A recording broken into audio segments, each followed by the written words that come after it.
ಕೃಷಿ ದೀವಿಗೆ. ಕೃಷಿ ದೀವಿಗೆ ಹೊಸ ಬೆಳಕಿಗೆ ಬೇಕು ಕೃಷಿ ದೀವಿಗೆ.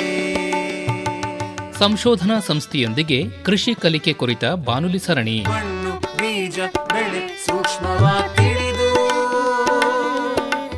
ರೋಗ ಕೀಟಗಳ ನಿಜ ಮರ್ಮವ ಅರಿತು ಸಂಶೋಧನಾ ಸಾರವ ಕೃಷಿಯಲ್ಲಿ ಮೇಳೈಸಲು ವಿಜ್ಞಾನಿ ತಂತ್ರಜ್ಞರ ಸಹಕಾರವು ಬೇಕು.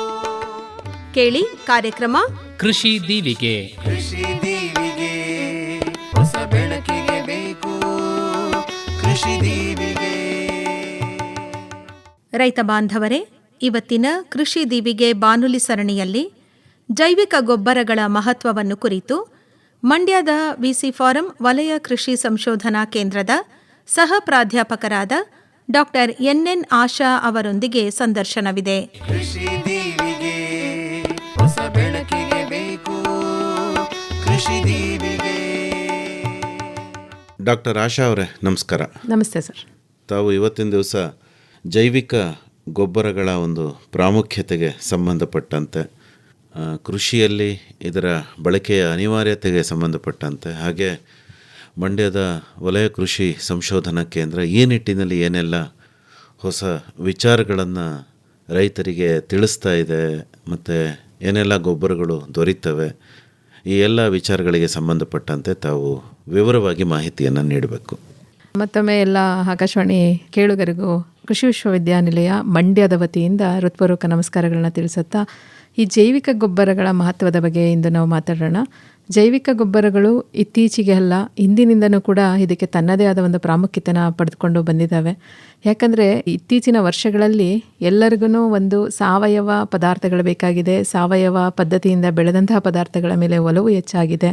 ಅದು ಏಕೆ ಅಂದರೆ ನಿಮಗೆಲ್ಲ ತಿಳಿದಿರುವ ಹಾಗೆ ರಾಸಾಯನಿಕಗಳ ಒಂದು ಹೆಚ್ಚಿನ ಬಳಕೆಯಿಂದ ನಮ್ಮ ಮಣ್ಣಿನ ಒಂದು ಫಲವತ್ತತೆ ಕಡಿಮೆ ಆಗ್ತಿದೆ. ಹಾಗಾಗಿ ಏನು ನಾವು ಮಣ್ಣಿನಲ್ಲಿ ವಿವಿಧ ಬೆಳೆಗಳನ್ನ ಬೆಳಿತೀವಿ, ಆ ಬೆಳೆಗಳಿಂದ ನಾವು ಆಹಾರಗಳನ್ನ ತಗೊಂಡು ನಾವು ನಮ್ಮ ಒಂದು ಚೈತನ್ಯಕ್ಕೆ ಶಕ್ತಿಯಾಗಿ ಉಪಯೋಗಿಸ್ಕೊಳ್ತಿದ್ದೀವೋ ಅದರಲ್ಲಿ ಕೂಡ ಪೋಷಕಾಂಶಗಳ ಕೊರತೆ ಆಗ್ತಾ ಇದೆ.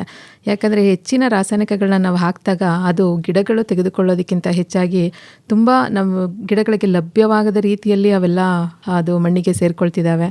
ಆ ರೀತಿ ಇದ್ದಂತಹ ಒಂದು ಮಣ್ಣಿನಿಂದ ಮತ್ತೆ ಗಿಡಗಳಿಗೆ ಸಿಗುವ ಹಾಗೆ ಮಾಡುವಂಥ ಕೆಲಸಗಳನ್ನ ಈ ಸೂಕ್ಷ್ಮಾಣುಜೀವಿಗಳು ಮಾಡ್ತವೆ.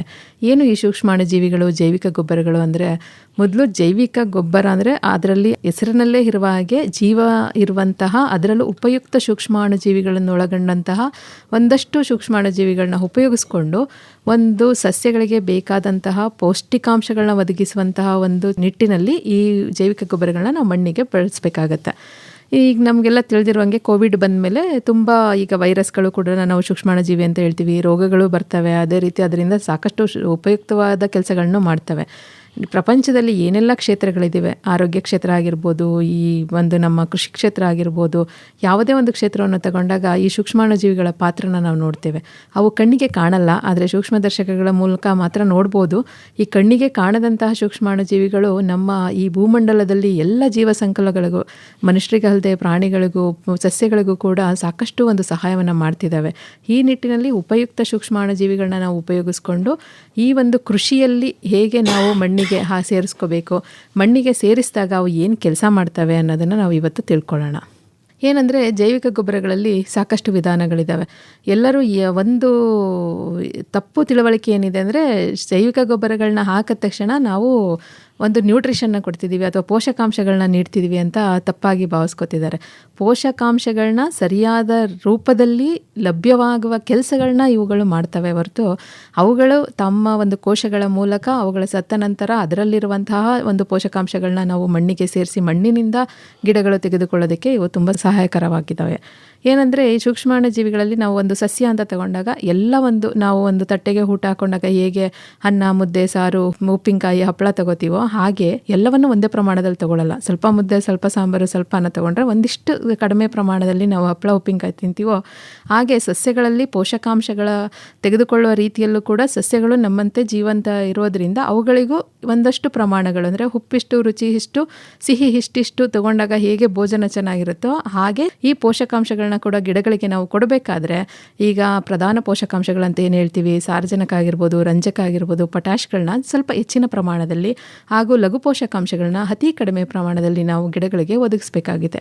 ಈ ಒದಗಿಸಿದಂಥ ಪೋಷಕಾಂಶಗಳೆಲ್ಲ ರೈತರು ತುಂಬ ಜನ ಹೇಳ್ತಿರ್ತಾರೆ, ಅಯ್ಯೋ ನಾನು 2 ಮೂಟೆ ಹಾಕ್ತೆ, 4 ಮೂಟೆ ಹಾಕ್ತೆ. ಈ ಮೂಟೆ ಹಾಕೋದಲ್ಲ ಅಲ್ಲಿ ಲೆಕ್ಕ, ಆದರೆ ಹಾಕಿದಂತಹ ಒಂದು ಪೋಷಕಾಂಶಗಳ ರಾಸಾಯನಿಕಗಳ ಮೂಲಕವಾಗಿ ಆಗಿರಬಹುದು ಅಥವಾ ನೀವು ಸಾವಯವ ಕೃಷಿ ಪದ್ಧತಿಯಲ್ಲಿ ಉಪಯೋಗಿಸುವ ಹಾಗೆ ಹಸಿರೆಲೆ ಗೊಬ್ಬರಗಳಾಗಿರ್ಬೋದು, ಎರೆಹುಳು ಗೊಬ್ಬರಗಳಾಗಿರ್ಬೋದು, ಕೊಟ್ಟಿಗೆ ಗೊಬ್ಬರ ಆಗಿರ್ಬೋದು ಅಥವಾ ಇನ್ಯಾವುದೇ ಸಾವಯವ ಗೊಬ್ಬರಗಳನ್ನ ನೀವು ಉಪಯೋಗಿಸಿದಾಗ ಅದರಲ್ಲಿರುವಂಥ ಪೋಷಕಾಂಶಗಳನ್ನ ಗಿಡಗಳ ಬೇರುಗಳಲ್ಲಿ ಅದು ತಾನು ತಗೊಳ್ಳುವಂಥ ರೀತಿಯಲ್ಲಿ ಮಾಡೋದಕ್ಕೆ ಈ ಸೂಕ್ಷ್ಮಾಣುಜೀವಿಗಳು ಸಹಾಯ ಮಾಡ್ತವೆ. ಈಗ ನಾವು ನಮ್ಮ ತಟ್ಟೆ ಒಂದೇ ಮುದ್ದೆ ಹಾಕೊಂಡ ತಕ್ಷಣ ಮುದ್ದೆ ನುಂಗಕ್ಕಾಗಲ್ಲ. ನಾವು ಹೇಗೆ ತುತ್ತು ಮಾಡಿಕೊಂಡು ತಿಂತೀವೋ ಹಾಗೆ ಈ ಸಸ್ಯಗಳ ಬೇರುಗಳು ಕೂಡ ಅದರದೇ ಆದ ಒಂದು ರೂಪದಲ್ಲಿ ಪ್ರಮಾಣದಲ್ಲಿ ಅವು ತಗೊಳ್ಬೇಕಾಗತ್ತೆ. ಅದನ್ನು ಮಾಡುವಂಥ ಕೆಲಸಗಳನ್ನ ಈ ಜೈವಿಕ ಗೊಬ್ಬರಗಳ ಮೂಲಕ ನಾವು ಸೂಕ್ಷ್ಮಾಣುಜೀವಿಗಳನ್ನ ಏನು ಭೂಮಿಗೆ ಸೇರಿಸ್ತಿದ್ದೀವೋ ಅವು ಈ ಕೆಲಸಗಳನ್ನ ಮಾಡ್ತಾ ಬಂದಿದ್ದಾವೆ. ಉದಾಹರಣೆಗೆ ಈಗ ನಾನು ಆಗಲೇ ಹೇಳಿದ ಹಾಗೆ ಪ್ರಧಾನ ಪೋಷಕಾಂಶಗಳಂದರೆ ನೈಟ್ರೋಜನ್ ಆಗಿರ್ಬೋದು, ಫಾಸ್ಫರಸ್ ಆಗಿರ್ಬೋದು, ರಂಜಕ ಆಗಿರ್ಬೋದು, ಇವುಗಳನ್ನ ಉದಾಹರಣೆಗೆ ನಾವು ಯೂರಿಯಾನ ಹಾಕ್ತೀವಿ. ಯೂರಿಯಾದಲ್ಲಿ ಇರೋದು ಏನಿದೆ, ಒಂದು ಸಾರಜನಕ ಅಂಶ ಮಾತ್ರ. ನೀವು ಯೂರಿಯಾ ಹಾಕಿದಾಗ ನಾವು ಅದರಿಂದ ರಂಜಕ ಸಿಗುತ್ತೆ ಅಥವಾ ಪೊಟ್ಯಾಶ್ ಸಿಗುತ್ತೆ ಅಂತ ನಾವು ಯಾವುದೇ ಒಂದು ರೀತಿಯಲ್ಲಿ ನಾವು ಅದನ್ನು ಪಡೆದುಕೊಳ್ಳೋಕ್ಕಾಗಲ್ಲ. ಇಂಥ ಸಂದರ್ಭದಲ್ಲಿ ಅದೇ ರೀತಿ ಈಗ ನಾವು SSP, DAPಗಳನ್ನ ಹಾಕಿದಾಗ ಏನು 2 ಅಮೋನಿಯಾ ಮತ್ತು ನಮಗೆ ಬೇಕಾದಂಥ ಫಾಸ್ಫರಸ್ ಸಿಗುತ್ತೆ ಹೊರತು ಬೇರೆ ಒಂದು ಪೋಷಕಾಂಶಗಳು ಸಿಗಲ್ಲ. ಮತ್ತು ನಾವು 1 ಎಕರೆಗೆ ಉಪಯೋಗಿಸುವಂತಹ ಪ್ರಮಾಣ ಕೂಡ ಹೆಚ್ಚಿಗೆ ಇರುತ್ತೆ. ಅಂದರೆ ನೀವು KGಯಲ್ಲಿ 100 kg 50 kg ಉಪಯೋಗಿಸ್ತೀರಾ. ಆದರೆ ಜೈವಿಕ ಗೊಬ್ಬರಗಳ ವಿಷಯಕ್ಕೆ ಬಂದಾಗ ಈ ಒಂದು ಉದಾಹರಣೆಗೆ ಒಂದು ಜೈವಿಕ ಗೊಬ್ಬರ ಅಂದರೆ ಸಾರಜನಕವನ್ನು ಸ್ಥಿರೀಕರಿಸುವ ಜೈವಿಕ ಗೊಬ್ಬರ ಆಗಿರ್ಬೋದು ಅಥವಾ ಇತ್ತೀಚೆಗೆ ನಮ್ಮ ದೇಶದ ಮಣ್ಣಿನಲ್ಲಿ ಅತಿ ಹೆಚ್ಚವಾದ ರಾಸಾಯನಿಕಗಳನ್ನ ಉಪಯೋಗಿಸೋದ್ರಿಂದ ಏನಾಗಿದೆ, ಫಾಸ್ಫರಸ್ ಅಂಶ ಜಾಸ್ತಿ ಆಗಿದೆ. ಇಂತಹ ಒಂದು ರಂಜಕವ ಅಂಶ ಹೋಗಿ ಭೂಮಿಯಲ್ಲಿ ಕೂತ್ಕೊಂಡಿದೆ, ಆದರೆ ಅದು ಗಿಡಗಳ ಬೇರುಗಳಿಗೆ ಸಿಗ್ತಾ ಇಲ್ಲ. ಅದನ್ನು ಕರಗಿಸಿ ಮಾಡುವಂಥ ಕೆಲಸವನ್ನು ಯಾವುದೇ ವಿಜ್ಞಾನಿಯಾಗಲಿ, ಯಾವುದೇ ರೈತನಾಗಲಿ, ಯಾವುದೇ ಸಾಮಾನ್ಯ ಮನುಷ್ಯರಿಗೂ ಕೂಡ ಮಾಡೋದಕ್ಕಾಗಲ್ಲ. ಆದರೆ ಅಂತಹ ಒಂದು ಕೆಲಸವನ್ನು ಈ ಸೂಕ್ಷ್ಮಾಣುಜೀವಿಗಳು ಮಾಡ್ತಾ ಇದ್ದಾವೆ. ಅವುಗಳಿಗೆ ನಾವು ಅಭಾರಿಯಾಗಿ ಕೂಡ ಇರಬೇಕಾಗತ್ತೆ. ಇವೇನು ಮಾಡ್ತವೆ, ಈ ಒಂದು ಮಣ್ಣಿನಲ್ಲಿರುವಂಥ ಫಾಸ್ಫರಸ್ನ ರಂಜಕವನ್ನು ಕರಗಿಸಿ ಗಿಡಗಳ ಬೇರುಗಳಿಗೆ ತಲುಪಿಸೋ ಕೆಲಸ ಮಾಡುತ್ತೆ. ನಾನು ಹೇಳಿದ ಹಾಗೆ ಈ ರಂಜಕ ಕರಗಿಸುವ ಸೂಕ್ಷ್ಮಾಣುಜೀವಿಗಳನ್ನ ಅಥವಾ ರಂಜಕ ಕರಗಿಸುವ PSP ಅಂತ ನೀವು ಎಲ್ಲಿ ಅಂಗಡಿಗಳಲ್ಲಿ, ಮಾರುಕಟ್ಟೆಯಲ್ಲಿ, ರೈತ ಸಂಪರ್ಕ ಕೇಂದ್ರಗಳಲ್ಲೆಲ್ಲ ತಗೊಳ್ತಿರೋ ಆ PSP ಏನು ಕೆಲಸ ಮಾಡುತ್ತೆ, ಒಂದೇ ಕೆಲಸ ಮಾಡಲ್ಲ. ಯೂರಿಯಾ ಅಂದರೆ ಬರೀ ಸಾರಜನಕವನ್ನು ಕೊಡುತ್ತೆ. ಆದರೆ ನೀವು PSP ಹಾಕಿದಾಗ ಅದು ವಾತಾವರಣದಲ್ಲಿ, ಭೂಮಂಡಲದಲ್ಲಿ ಸಾಕಷ್ಟು ಸಾರಜನಕ ಇದೆ, 78% ಹೆಚ್ಚಿನ ಸಾರಜನಕನ ಗಿಡಗಳ ಬೇರುಗಳಿಗೆ ಒದಗಿಸುತ್ತೆ. ಅದೇ ರೀತಿ ಇದು ರಂಜಕವನ್ನು ಕರಗಿಸಿ ಗಿಡಗಳಿಗೆ ಕೊಡುತ್ತೆ. ಹಾಗೆ ಸಸ್ಯ ಪ್ರಚೋದಕಗಳು ಅಂದರೆ ಗಿಡಗಳು ಚೆನ್ನಾಗಿ ಬೆಳೆಯೋದಕ್ಕೆ ಬೇಕಾಗಿರುವಂಥ ಒಂದು ಹಾರ್ಮೋನ್ಸ್ಗಳನ್ನ ಇದು ಉತ್ಪಾದನೆ ಮಾಡುತ್ತೆ. ಅದರ ಜೊತೆಗೆ ಕೀಟ ಮತ್ತು ರೋಗಗಳಿಂದನೂ ಕೂಡ ಇದು ಒಂದು ಸ್ವಲ್ಪದರ ಮಟ್ಟಿಗೆ ಅದಕ್ಕೆ ಒಂದು ರಕ್ಷಣೆಯನ್ನು ಕೂಡ ಕೊಡುತ್ತೆ. ಹಾಗಾಗಿ ನೋಡಿ, ನೀವು ಹಾಕಿದಂಥ ಒಂದು ಯೂರಿಯಾ ಬರೀ ಸಾರಜನಕವನ್ನು ಮಾತ್ರ ಪೂರೈಸಿದ್ರೆ ಈ ಒಂದು ಜೈವಿಕ ಗೊಬ್ಬರಗಳು, ಆದರೂ ಸಾರಜನಕ ಸ್ಥಿರೀಕರಿಸುವ ಜೈವಿಕ ಗೊಬ್ಬರ ಆಗಿರ್ಬೋದು, PSP ಆಗಿರ್ಬೋದು, KSP ಆಗಿರ್ಬೋದು ಅಥವಾ ಯಾವುದೇ ಕನ್ಸಾರ್ಷಿಯಾ ಅಂತ ನಾವೀಗೇನೇ ಹೇಳ್ತೀವಿ, ಸಮೂಹಗಳು, ಸೂಕ್ಷ್ಮಾಣುಜೀವಿಗಳ ಸಮೂಹಗಳನ್ನ ನಾವು ತಗೊಳ್ತಿದ್ದೀವಿ. ಅವು ಇವೆಲ್ಲ ಕೆಲಸಗಳನ್ನು ಸೂಕ್ಷ್ಮಾಣುಜೀವಿಗಳು ಎಲ್ಲ ರೀತಿಯ ಪೋಷಕಾಂಶಗಳನ್ನು ಒದಗಿಸುವುದರ ಜೊತೆಗೆ ಸಸ್ಯ ಪ್ರಚೋದಕಗಳನ್ನ ಇವು ಉತ್ಪಾದನೆ ಮಾಡ್ತವೆ. ಹಾಗೆ ಗಿಡಗಳಿಗೆ ಒಂದು ಕೀಟ ಮತ್ತು ರೋಗಗಳಿಂದ ರಕ್ಷಣೆಯನ್ನು ಕೊಡೋದ್ರ ಜೊತೆಗೆ ಭೂಮಿಯ ಫಲವತ್ತತೆಯನ್ನು ಇವು ಕಾಪಾಡ್ಕೊಳ್ತಾ ಬಂದಿದ್ದಾವೆ. ಹಾಗಾಗಿ ನಾವು ಹೆಚ್ಚಿನ ಒಂದು ಮಹತ್ವವನ್ನು ಈ ಜೈವಿಕ ಗೊಬ್ಬರಗಳಿಗೆ ಕೊಡಬೇಕಾಗತ್ತೆ. ಈಗ ಯಾವುದೇ ಒಂದು ನಾವು ಎಲ್ಲೂ ಹೇಳೋದಿಲ್ಲ, ಅಂದರೆ ನೀವು ಬರೀ ಸಾವಯವ ಕೃಷಿನೇ ಮಾಡಿ ಅಥವಾ ಇಂಟಿಗ್ರೇಟೆಡ್ ಫಾರ್ಮಿಂಗ್ ಸಿಸ್ಟಮ್ ಅಂತ ಏನು ಹೇಳ್ತೀವಿ, ಸಮಗ್ರ ಕೃಷಿ ಪದ್ಧತಿಗಳನ್ನ ನೀವು ಉಪಯೋಗಿಸಿ ಅಥವಾ ನೀವು ರಾಸಾಯನಿಕಗಳನ್ನ ಬಳಕೆ ಮಾಡಿ ವ್ಯವಸಾಯವನ್ನು ಮಾಡಿ. ಆದರೆ ಮಾಡುವ ಪ್ರಮಾಣದಲ್ಲಿ, ಉಪಯೋಗಿಸುವ ಪ್ರಮಾಣದಲ್ಲಿ, ವಿಧಗಳಲ್ಲಿ ಎಷ್ಟು ಪ್ರಮಾಣನ ಯಾವ ಟೈಮಿನಲ್ಲಿ ನಾವು ಉಪಯೋಗಿಸಬೇಕು, ಹೇಗೆ ಉಪಯೋಗಿಸ್ಕೋಬೇಕು ಅನ್ನೋದನ್ನು ತಿಳಿದುಕೊಂಡು ಮಾಡಬೇಕಾಗತ್ತೆ. ಡಾಕ್ಟರ್ ಆಶಾ ಅವರೇ, ಈಗ ಪೋಷಕಾಂಶಗಳನ್ನು ಸ್ಥಿರೀಕರಿಸುವ ಅಥವಾ ಪೋಷಕಾಂಶಗಳನ್ನು ಗಿಡಗಳಿಗೆ ನೀಡುವಂತಹ ಜೀವಾಣುಗಳು ಯಾವ್ಯಾವುದು? ಸಾರಜನಕ ಅಂದರೆ ಸ್ಥಿರೀಕರಣ ಮಾಡೋದು ಅಂತ ಹೇಳ್ತೀವಿ. ಸಾರಜನಕ ಅಂದರೆ ಯೂರಿಯಾದಿಂದ ಏನು ಬರುತ್ತೋ ಅದೇ ರೀತಿ ಬರುವಂಥ ಒಂದು ನೈಟ್ರೋಜನ್ ಅಂಶ. ಇದನ್ನು ಮಾಡುವಂಥದ್ದು ನಮ್ಮಲ್ಲಿ ಈಗ ಅದರಲ್ಲಿ 2 ವಿಧಗಳಿವೆ, ದ್ವಿದಳ ಧಾನ್ಯಗಳು ಮತ್ತು ಏಕದಳ ಧಾನ್ಯಗಳು ಅಂತ. ಏಕದಳ ಧಾನ್ಯಗಳಂತ ಆದಂತಹ ಭತ್ತ, ರಾಗಿ, ಕಬ್ಬು, ಜೋಳ ಇವೆಲ್ಲದಕ್ಕೂ ನಾವು ಅಸ್ಟ್ರೋಬ್ಯಾಕ್ಟರ್ ಮತ್ತು ಅಜೋಸ್ಪೈರಿಲಮ್ಗಳನ್ನ ಉಪಯೋಗಿಸ್ಕೋಬಹುದು. ಹಾಗೆ ದ್ವಿದಳ ಧಾನ್ಯಗಳಿಗೆ ಮಾತ್ರ ರೈಸೋಬಿಯಮನ್ನೇ ನಾವು ಉಪಯೋಗಿಸ್ಬೇಕಾಗತ್ತೆ.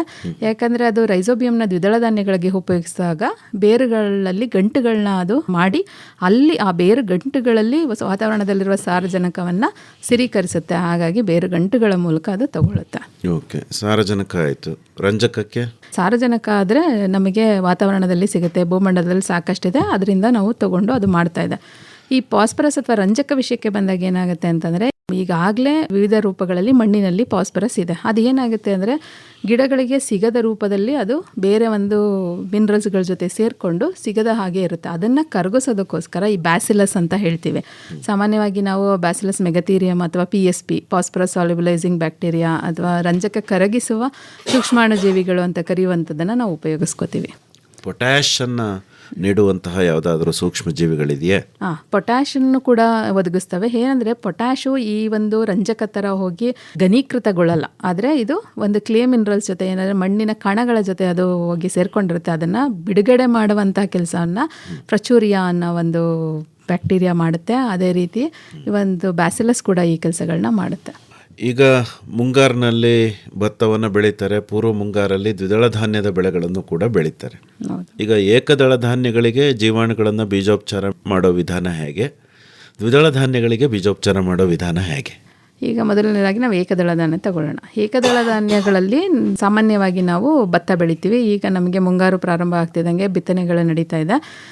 ಏನು ಸಸಿ ಮಡಿಗಳನ್ನ ಮಾಡ್ಕೊಳ್ತೀವಲ್ಲ, ಸಸಿ ಮಡಿಗಳ ಮಾಡ್ಕೊಳ್ಳುವಾಗಲೇ ಕೂಡ ನಾವು ನೈಟ್ರೋಜನ್ ಫಿಕ್ಸರ್ಸ್ ಅಥವಾ ಸಾರಜನಕ ಸ್ಥಿರೀಕರಣ ಸೂಕ್ಷ್ಮಾಣುಜೀವಿ ಹೇಳ್ತಿದ್ದೀವಿ, ರಂಜಕ ಕರಗಿಸೋದು ಅಂತ ಹೇಳ್ತೀವಿ, ಫಾಸ್ಫರಸ್ ಸಾಲ್ಯುಬಲೈಸರ್ ಹೇಳ್ತೀವಿ, ಜಿಂಕನ್ನು ಕರಗಿಸುವಂಥ ಸೂಕ್ಷ್ಮಾಣುಜೀವಿ ಅಂತ ಹೇಳ್ತೀವಿ. ಇವೆಲ್ಲ ಒಂದೊಂದನ್ನೇ ಉಪಯೋಗಿಸೋದಕ್ಕಿಂತ ಇವೆಲ್ಲಗಳ ಸಮೂಹವನ್ನು ಏನು ಕನ್ಸಾರ್ಷಿಯ ಅಂತ ಕರಿತೀವೋ, ಸೂಕ್ಷ್ಮಾಣುಜೀವಿಗಳ ಒಂದು ಕನ್ಸಾರ್ಷಿಯನ ತೆಗೆದುಕೊಂಡು ಅದನ್ನು ಸಸಿ ಮಡಿಗಳಿಗೆ ಮಣ್ಣಿಗೆ ಎರಚು ಗೊಬ್ಬರದ ಜೊತೆ ಬೆರೆಸಿ ಮಣ್ಣಿಗೆ ಎರಚೋದು, ಅಥವಾ ನಾವು ಬೀಜಗಳಿಗೆ ಬೀಜೋಪಚಾರ ಮಾಡಿ ಒಂದು 5ರಿಂದ 10 ಗ್ರಾಮ್ ಅಷ್ಟು ಜೀವಾಣು ಗೊಬ್ಬರಗಳನ್ನ ತೆಗೆದುಕೊಂಡು ನೀರಿನಲ್ಲಿ ಬೆರೆಸಿ ಈ ಒಂದು ಮೊಳಕೆ ಬರೆಸಿದ ನಂತರ ಕೂಡ ನಾವು ಅದಕ್ಕೆ ಟ್ರೀಟ್ಮೆಂಟ್ ಮಾಡಿ ನಂತರ ನಾವು ಬಿತ್ತನೆನ ಮಾಡ್ಬೋದು. ಅಂದರೆ ನೀವು ಒಂದೇ ಜೀವಾಣುವನ್ನು ಬಳಸೋ ಬದಲು ಕನ್ಸಾರ್ಷಿಯಂ ಬಳಸಿ ಅಂತಿದ್ದೀರಿ ಅಲ್ವಾ? ಹೌದು. ಆ ಕನ್ಸಾರ್ಷಿಯಂ ಅಂದರೆ AMC ಅಂತಾರಲ್ಲ, ಅದ ಅರ್ಕಾ ಮೈಕ್ರೋಬಿಯಲ್ ಕನ್ಸಾರ್ಷಿಯಂ ಅಥವಾ ನಿಮ್ಮದೇ ಆದಂಥ ಪ್ರತ್ಯೇಕವಾದ ಬೇರೆ ಕನ್ಸಾರ್ಷಿಯಂ ಇದೆಯಾ? ಹೌದು, ಅರ್ಕಾ ಮೈಕ್ರೋಬಿಯಲ್ ಕನ್ಸಾರ್ಷಿಯಾ ಇದು IHR ಇಂದ ತೋಟಗಾರಿಕಾ ಸಂಸ್ಥೆಯಿಂದ ಅವರು ಬಿಡುಗಡೆ ಮಾಡಿರುವಂಥದ್ದು.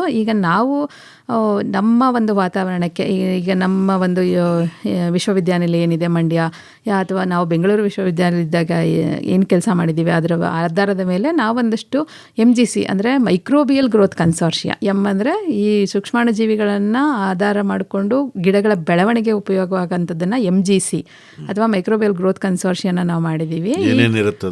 ಈ ಗ್ರೋತ್ ಕನ್ಸಾರ್ಷಿಯಾದಲ್ಲಿ ಎನ್ಫಿಕ್ಸರು, P ಸಾಲ್ಯುಬಲೈಸರು, K ಸಾಲ್ಯುಬಲೈಸರ್ ಅಂದರೆ ಸಾರಜನಕ ಸ್ಥಿರೀಕರಣ ಮಾಡೋದು, ರಂಜಕ ಕರಗಿಸೋದು, ಪೊಟ್ಯಾಷನ್ನ ಕೊಡೋದು, ಜೊತೆಗೆ ಸಸ್ಯ ಪ್ರಚೋದಕಗಳನ್ನ ಉತ್ಪಾದನೆ ಮಾಡುವಂಥ PGPR ಆರ್ಗ್ಯಾನಿಸಮ್ಸ್ಗಳನ್ನ ಕೂಡ ನಾವು ಸೂಕ್ಷ್ಮಾಣುಜೀವಿಗಳನ್ನ ಬೆರೆಸಿ ಮಾಡಿದ್ದೀವಿ. ಯಾವ ಪ್ರಮಾಣದಲ್ಲಿ ಬೀಜೋಪಚಾರದಲ್ಲಿ ಬಳಸಬೇಕಾಗತ್ತೆ ಇದನ್ನು? ಬೀಜೋಪಚಾರದಲ್ಲಿ ಸಣ್ಣ ಕಾಳುಗಳಾದರೆ ನಾವು 5 ಗ್ರಾಮು 1 kg ಬೀಜಕ್ಕೆ ಸಾಕಾಗುತ್ತೆ.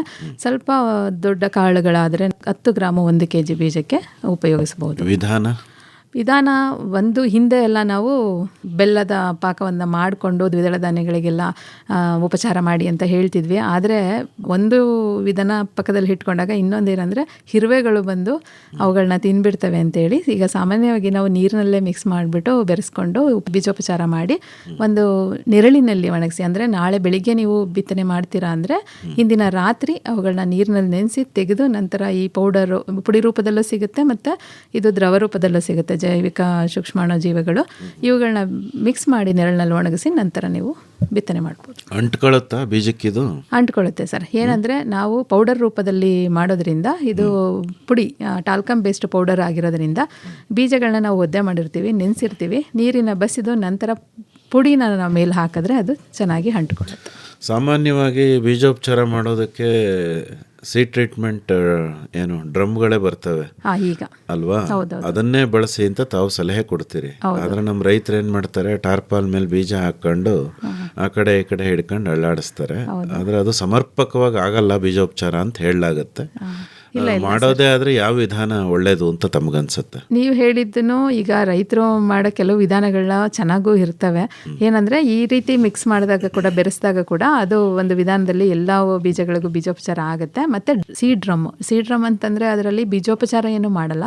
ಸಾಮಾನ್ಯವಾಗಿ ಸೀಡ್ ಡ್ರಿಲ್ಲಲ್ಲಿ ಬೀಜೋಪಚಾರ ಮಾಡಿದಂತಹ ಬೀಜಗಳನ್ನ ಅದಕ್ಕೆ ತುಂಬಿಸಿ ಆ ಒಂದು ವಿಧಾನದಲ್ಲಿ ಒಂದು ಇಷ್ಟು ಅಡಿಗೆ ಇಷ್ಟು ಬೀಜಗಳು ಬೀಳೋ ರೀತಿಯಲ್ಲಿ ಏನು ಅದನ್ನು ಮಾಡಿದ್ದಾರೆ, ಆ ರೀತಿ ಬಿತ್ತನೆ ಮಾಡ್ಬೋದು.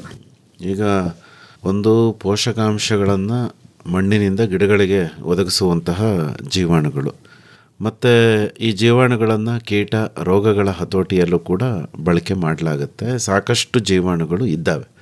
ಈಗ ಒಂದೊಂದಾಗಿ ಆ ಜೀವಾಣು ಯಾವುದು, ಅದು ಯಾವ ಕೀಟ ಅಥವಾ ಯಾವ ರೋಗವನ್ನು ಹತೋಟಿ ಮಾಡುತ್ತೆ, ಬಳಸೋ ವಿಧಾನ ಹೇಗೆ, ನಿಧಾನವಾಗಿ ಹೇಳ್ತಾ ಹೋಗಿ ಮೇಡಮ್. ಸರಿ. ಈಗ ಜೈವಿಕ ಗೊಬ್ಬರಗಳು ಒಂದು ಪೋಷಕಾಂಶಗಳನ್ನ ಕೊಡ್ತಾ ಬಂದವು. ಈಗ ನಾವು ಪೋಷಕಾಂಶಗಳನ್ನ ತಗೊಂಡು ಗಿಡ ಬೆಳೆದ ನಂತರ ಸಾಮಾನ್ಯವಾಗಿ ಈ ಒಂದು ಬೆಳೆಗಳು ಕೀಟ ಮತ್ತು ರೋಗಗಳ ಬಾಧೆಗಳಿಗೆ ತುತ್ತಾಗ್ತವೆ. ಆ ಒಂದು ನಿಯಂತ್ರಣನ ನಾವು ಹೇಗೆ ಜೈವಿಕ ಸೂಕ್ಷ್ಮಾಣುಜೀವಿಗಳನ್ನ ಉಪಯೋಗಿಸ್ಕೊಂಡು ಮಾಡಬಹುದು ಅನ್ನೋದನ್ನು ಈಗ ತಿಳ್ಕೊಳ್ಳೋಣ. ಮೊದಲನೇದಾಗಿ ಈ ಜೈವಿಕ ಪೀಡನಾಶಕಗಳು ಅಂತ ಏನು ಕರಿತೀವೋ, ಬಯೋಪೆಸ್ಟಿಸೈಡ್ಸ್ ಅಂತ, ಅದರಲ್ಲಿ ಕೆಲವು ಈಗ ಆಲ್ರೆಡಿ ರೈತರಿಗೆ ಸಾಮಾನ್ಯವಾಗಿ ಪರಿಚಿತವಾಗಿರುವಂತಹ ಮೆಟರೈಸಮ್ ಆಗಿರ್ಬೋದು, ಫೆಸಿಲೋಮೈಸಿಸ್ ಆಗಿರ್ಬೋದು, ಬೆವೇರಿಯಾ ಬ್ಯಾಸಿಯಾನಾ ಮತ್ತು ವರ್ಟಿಸಿಲಿಯಂ ಲೆಕಾನಿ ಹಾಗೂ BT ಬ್ಯಾಸಿಲಸ್ ಥುರಿಂಜಿನಿಸಿಸ್, ಈ ಒಂದು ಸೂಕ್ಷ್ಮಾಣುಜೀವಿಗಳನ್ನ ನಾವು ಬಯೋಪೆಸ್ಟಿಸೈಡ್ ಅಥವಾ ಬಯೋ ಕಂಟ್ರೋಲ್ ಏಜೆಂಟ್ಸ್ ಅಂತ ಕರಿತೀವಿ. ಜೈವಿಕ ನಿಯಂತ್ರಣಗಳು ಮತ್ತು ಜೈವಿಕ ಪೀಡನಾಶಕಗಳು ಅಂತ. ಈಗ ಒಂದೊಂದಾಗಿ ಹೇಳೋದನ್ನು ತಗೊಂಡ್ರೆ, ನಮ್ಮಲ್ಲಿ ಮಂಡ್ಯ, ಮೈಸೂರು, ಶ್ರೀರಂಗಪಟ್ಟಣ ಸುತ್ತಮುತ್ತ ಸಾಕಷ್ಟು ಕಬ್ಬು ಬೆಳೆಯುವಂಥ ಪ್ರದೇಶ ಆಗಿರೋದ್ರಿಂದ ಕಬ್ಬಿನಲ್ಲಿ ಮತ್ತು ಕೆಲವು ತೋಟಗಾರಿಕಾ ಬೆಳೆಗಳಲ್ಲಿ ರೂಟ್ ಗ್ರಬ್ಸ್ ಅಂತ ಏನು ಹೇಳ್ತೀವಿ, ಒಂದು ಬೇರುಗಳನ್ನ ತಿನ್ನುವಂತಹ ಬೇರು ಹುಳುಗಳು, ಗೊಣ್ಣೆ ಹುಳುಗಳು ಅಂತ ಏನು ಹೇಳ್ತೀವಿ, ಆ ಗೊಣ್ಣೆ ಹುಳುಗಳನ್ನ ನಿಯಂತ್ರಣ ಮಾಡೋದಕ್ಕೆ ಈ ಸಾಕಷ್ಟು ರಾಸಾಯನಿಕಗಳನ್ನ ಬಳಸ್ಕೊತಾ ಬಂದಿದ್ದಾರೆ. ಸಾಕಷ್ಟು ರಾಸಾಯನಿಕಗಳನ್ನ ಬಳಸಿದ್ರೂ ಕೂಡ ಏನಾಗ್ತಿದೆ ಅಂದರೆ ರೆಸಿಸ್ಟೆನ್ಸ್ ಡೆವಲಪ್ ಆಗ್ತಿದೆ ಅದರಲ್ಲಿ. ಹಾಗಾಗಿ ಹೊಸ ಹೊಸ ಕೀಟನಾಶಕಗಳು ಈ ಮಾರ್ಕೆಟಲ್ಲಿ ಬಂದರೂ ಕೂಡ ಇದನ್ನು ನಿಯಂತ್ರಣ ಮಾಡೋದು ಕಷ್ಟ ಆಗ್ತಿದೆ. ಇಂಥ ಸಮಯದಲ್ಲಿ ಜೈವಿಕ ಪೀಡನಾಶಕಗಳಾದ ಮೆಟರೈಸಿಯಂ ಮತ್ತು ಟ್ರೈಕೋಡರ್ಮನ ಜೊತೆಯಲ್ಲಿ ಬೆರೆಸಿ ಹಾಕಿದಾಗ ಸಾಕಷ್ಟು ಒಂದು ಅಭಿವೃದ್ಧಿನ ನಾವು ಕಂಡುಕೊಂಡಿದ್ದೀವಿ. ಸಾಕಷ್ಟು ರೈತರು ಕೂಡ ನಾವು ಇದನ್ನು ಉಪಯೋಗಿಸ್ತಿದ್ದಾರೆ. ಇದು ಒಂದು ಗೊಣ್ಣೆ ಹುಳುಗಳಿಗೆ ನಾವು ಉಪಯೋಗಿಸುವಂಥದ್ದು ವಿಧಾನ ಹೇಗೆ ಅಂದರೆ, ಒಂದು ಮಣ್ಣಿಗೆ ಇದನ್ನು ಗೊಬ್ಬರದ ಜೊತೆ ಸೇರಿಸಿ, ನೀವು ಗೊಬ್ಬರ ಹಾಕೋ ಸಮಯವಾಗಿದ್ದರೆ, ಈಗ ತೋಟಗಾರಿಕೆ ಬೆಳೆಗಳಲ್ಲಿ ವರ್ಷಕ್ಕೆ 2 ಸಲ ಒಮ್ಮೆ ನೀವು ಗೊಬ್ಬರಗಳನ್ನ ಹಾಕ್ತೀರಿ. ಗೊಬ್ಬರ ಹಾಕುವಾಗ 2 kg ಮೆಟರೈಸಿಯಂನ 100 kg ಗೊಬ್ಬರ ಜೊತೆಗೆ ಬೆರೆಸಿ ಎಲ್ಲ ಗಿಡಗಳ ಬುಡಗಳಲ್ಲಿ ಹಾಕಬೇಕಾಗುತ್ತೆ. ಟ್ರೈಕೋಡರ್ಮನ್ನ ಸೇರಿಸ್ಬೋದು. ಎರಡನ್ನು ಸೇರಿ ನಾವು ಕೊಡಬೇಕಾದ್ರೆ ಕನ್ಸೋರ್ಷಿಯಂ, ನಾನು ಆಗಲೇ ಹೇಳಿದೆ, ಎರಡೂ ಶಿಲೀಂಧ್ರಗಳಾಗಿರೋದ್ರಿಂದ ನಾವು ಬೆರೆಸೇ ಕೊಟ್ಟಿರ್ತೀವಿ. ಅವೆರಡನ್ನ ಒಂದು ಮಿಶ್ರಣನ ಈ ಗೊಬ್ಬರ ಜೊತೆ ಮಿಕ್ಸ್ ಮಾಡಿ 100 kg ಗೊಬ್ಬರ ಜೊತೆ ಮಿಕ್ಸ್ ಮಾಡಿ ಅದನ್ನ ಎಲ್ಲದಕ್ಕೂ ಹಾಕೋದು. ಇದು ಒಂದು ನಿಮಿಷ. ಈಗ ತುಂಬಾ ಜನ ಈ ಚೆನ್ನಾಗಿ ಕಳ್ತಿರುವಂತಹ ಗೊಬ್ಬರದ ಜೊತೆಗೆ ಇದನ್ನ ಮಿಶ್ರಣ ಮಾಡಿದಾಗ ಒಂದ್ ಸ್ವಲ್ಪ ದಿವಸ ಇಟ್ಬಿಟ್ಟು ಹಾಕಿದ್ರೆ ಗೊಬ್ಬರ ತುಂಬಾ ಜೀವಾಣುಗಳು ಅಭಿವೃದ್ಧಿ ಆಗಿರುತ್ತೆ ಅಂತಾರೆ. ಈಗ ಮಿಶ್ರಣ ಮಾಡಿ ತಕ್ಷಣ ಹಾಕೋದು ಒಳ್ಳೇದು ಅಥವಾ ಒಂದಷ್ಟು ದಿವಸ ಇಟ್ಬಿಟ್ಟು ಹಾಕೋದು ಒಳ್ಳೇದು? ಎರಡನ್ನೂ ನಾವು ಉಪಯೋಗಿಸ್ಬೋದು. ಹಿಟ್ಟಾಗ ಏನಾಗುತ್ತೆ ಅಂದ್ರೆ ಇನಾಕುಲಮ್ ಆಗಿ ಆಗುತ್ತೆ. ಈಗ ನಾವು 2 kgನ 100 kg ಜೊತೆ ಹಿರಿಸಿ ಬೆರೆಸಿ ನೆರಳಲ್ಲಿ ಇಟ್ಟಿರ್ತೀವಿ. ಅದು ಈಗ ನಾವು 5 ಎಕರೆ 10 ಎಕರೆ ಇರೋರಿಗೆ, ಜಾಸ್ತಿ ಬೆಳೆದಿರುವಂತಹ ಒಂದು ಗಿಡಗಳಿಗೆ ಹಾಕಬೇಕು ಅಂದಾಗ ಈ ಒಂದು 100 kgನೇ ಈಗ ಇನಾಕುಲಮ್ ಆಗಿ ನಾವು ಉಪಯೋಗಿಸ್ಕೊಂಡು ಅದನ್ನು 1000 kg ಗೊಬ್ಬರ ಜೊತೆ ಉಪಯೋಗಿಸ್ಕೊಂಡು ಹಾಕುವಾಗ ಆ ವಿಧಾನನ ಹಾಕೊಳ್ಳಿ. ಇಲ್ಲಾಂದರೆ ನಿಮಗೆ ಕಡಿಮೆ ಬೆಳೆ ಇದೆ, ಕಡಿಮೆ ಜಮೀನು ಎಕರೆಯಲ್ಲಿದೆ ಅಂತಂದರೆ ಡೈರೆಕ್ಟಾಗಿ ನಾವು ನೇರವಾಗಿ ಕೂಡ ಮಿಕ್ಸ್ ಮಾಡಿದ್ದನ್ನು ಬೆರೆಸೋದನ್ನು ನಾವು ಮಣ್ಣಿಗೆ ಸೇರಿಸಬಹುದು. ಓಕೆ.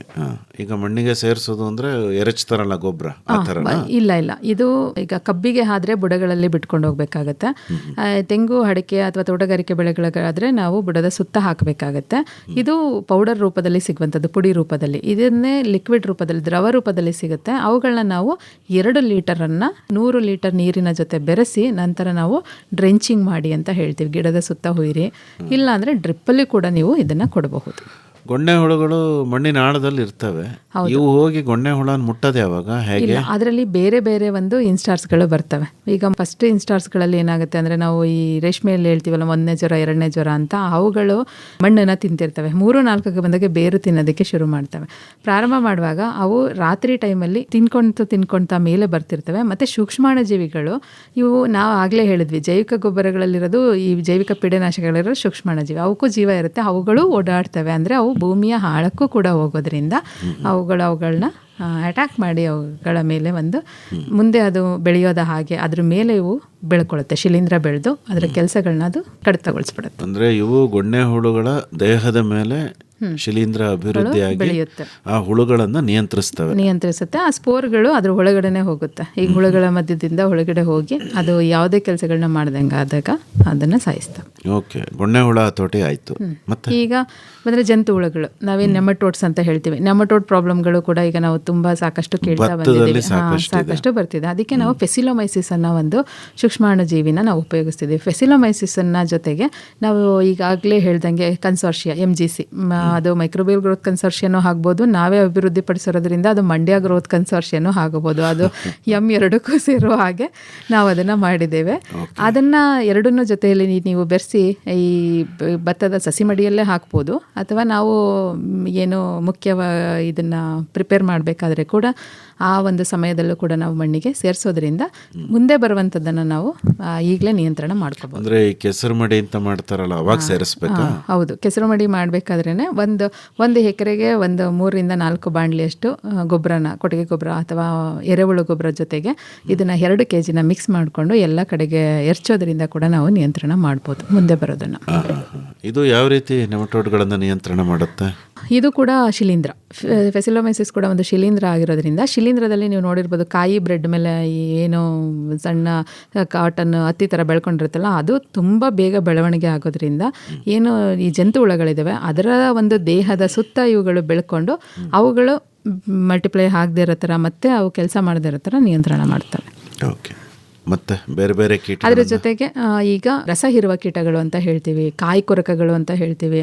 ಈಗಂತೂ ತೆಂಗು, ಅಡಿಕೆಲಿ ಮತ್ತು ಯಾವುದೇ ಒಂದು ನೀವು ತರಕಾರಿ ಬೆಳೆಗಳಾಗಿರ್ಬೋದು, ಹೂವಿನ ಬೆಳೆಗಳಾಗಿರ್ಬೋದು, ಬಿಳಿದು ವೈಟ್ ಫ್ಲೈಸ್ಗಳು, ಹೇಪಿಡ್ಸ್ಗಳು, ಮೈಟ್ಸ್ಗಳು, ಅವನ್ನೇ ನಾವು ರಸ ಹೀರೋ ಕೀಟಗಳು ಅಂತ ಏನು ಹೇಳ್ತೀವಿ, ಅವೆಲ್ಲವೂ ಎಲ್ಲ ಗಿಡಗಳಿಗೂ ಸಾಮಾನ್ಯವಾಗಿ ಇವು ತೊಂದರೆಗಳನ್ನ ಕೊಡ್ತಿದ್ದಾವೆ. ಅಂಥವುದಕ್ಕೆ ನಾವು ಬೆವೇರಿಯಾ ಮತ್ತು ಹೊರ್ಟಿಸಿಲಿಯಂ ಅಂತ 2 ಸೂಕ್ಷ್ಮಾಣು ಜೀವಿಗಳಿದ್ದಾವೆ. ಅವೆರಡನ್ನು ನಾವು ಏನು ಒಂದು ಸಂಶೋಧನೆ ಪ್ರಕಾರ ನಾವು ನೋಡಿರುವ ಹಾಗೆ ಎರಡನ್ನ ಜೊತೆಗೆ ಮಿಕ್ಸ್ ಮಾಡಿ, ನಾನು ಆಗಲೇ ಹೇಳಿದೆ ಕನ್ಸಾರ್ಷಿಯಾ ಮಲ್ಟಿವಿಟಮಿನ್ ಟ್ಯಾಬ್ಲೆಟ್ನ ಜನಕ್ಕೆ ಹೆಂಗೆ ಡಾಕ್ಟ್ರುಗಳು ಹೇಳ್ತಾರೋ ಹಾಗೆ ಯಾವುದೇ ಒಂದು ಸೂಕ್ಷ್ಮಾಣು ಜೀವಿ ಉಪಯೋಗಿಸೋದು ಬದಲು ಅವೆರಡು ಕಂಫರ್ಟಬಲ್ ಇದ್ದಾವೆ, ಬೆಳ್ಕೋತವೆ, ಜೊತೆಲಿ ಕೆಲಸ ಮಾಡ್ತವೆ ಅಂತ ತಿಳಿದ ನಂತರ ಒಟ್ಟಿಗೆ ಸೇರಿಸಿ ಮಾಡೋದ್ರಿಂದ ಈ ಒಂದು ರಸಹೀರ ಕೀಟಗಳನ್ನ, ಕಾಯಿ ಕೊರಕಗಳನ್ನ, ಬದನೆಕಾಯಿ, ಟೊಮೆಟೊದಲ್ಲಿ ಕಾಯಿ ಕೊರಕಗಳನ್ನ ನಾವು ಕಡಿಮೆ ಮಾಡ್ಬೋದು. ಕಾಯಿ ಕೊರಕಗಳಿಗೆ ಅಂತಲೇ ನಾವು ಬ್ಯಾಸಿಲಸ್ನ ಕೂಡ ಕೊಡ್ತಿದ್ದೀವಿ.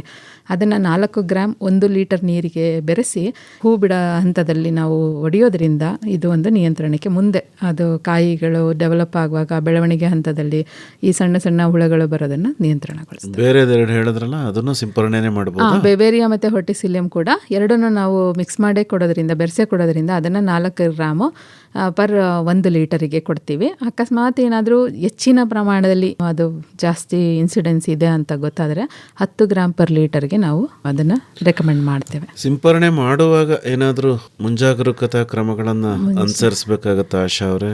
ಬೆಳಗಿನ ಸಮಯದಲ್ಲೇ ಸಿಂಪರಣೆ ಮಾಡಬೇಕು ಅಥವಾ ಅದಕ್ಕೊಂದು ಅಂಟು ಸೇರಿಸ್ಕೊಂಡು ಸಿಂಪರಣೆ ಮಾಡಬೇಕು, ಈ ತರಹದ್ದೇನಾದರೂ ಒಂದಷ್ಟು ಇದ್ದರೆ ದಯಮಾಡಿ ತಿಳಿಸಿ.